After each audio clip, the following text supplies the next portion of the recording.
This is Ty Dickinson. And Eric Lopez from the University of Oklahoma Weather Lab with your weekly regional forecast starting on Wednesday, November 9th, 2016. Above normal temperatures continue to dominate the U.S., but what will the next 2 weeks bring? Dry conditions look to plague the South, and as winter approaches, La Nina could have a major impact on the conditions across the country. Let us take a look ahead.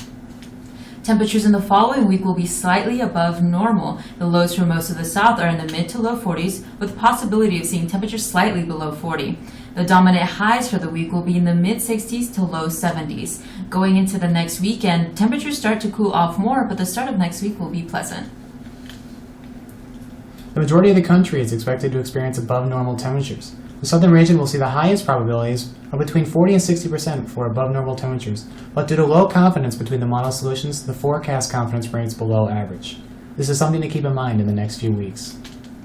The south central region is characterized by dry conditions. The Texas-Oklahoma region continues to see severe drought conditions, while the Mississippi, Alabama, and Georgia regions remain under extreme to exceptional droughts.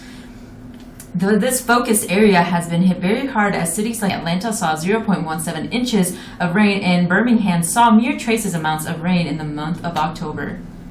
Current model run started Tuesday morning, so we can already see some precipitation accumulation for some regions in the south. For the rest of the week, the majority of the south will remain dry, with the exception of South Texas. All of these precipitation amounts are relatively small. Much like the past several weeks, Alabama and Georgia should not expect more than trace amounts of rain for the next week. A weak trough is predicted to affect the northeast part of the country. This associates with a 33% chance of above precipitation in that region. This trough will affect the south central part of the country, causing much of the region to experience below average amounts of precipitation at 40%. Again, note, the model uncertainty is rather high, so the overall confidence in this outlook is lower. Nonetheless, it looks as if the drought-stricken southeast will see little to no relief of the current drought conditions. Climatologists at the Climate Prediction Center have given the United States about a 70% chance for La Nina to develop and about a 55% chance to persist throughout the winter. These statistics are updated every second Thursday of each month. If La Nina does indeed persist throughout the winter, the polar jet stream would be pushed further to the north than normal. In a typical La Nina season, the south and southwest is dominated by warmer and drier conditions. The Dakotas and Montana are typically colder than normal, and wetter conditions are usually seen in the Pacific Northwest and in the Midwest up into the Great Lakes region.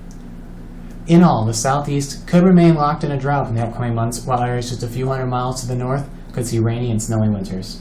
The 1 and 3 month outlooks for temperature and precipitation have not changed in the last week, so if you would like more information regarding the month of November or the next few months overall, check out our video from last week.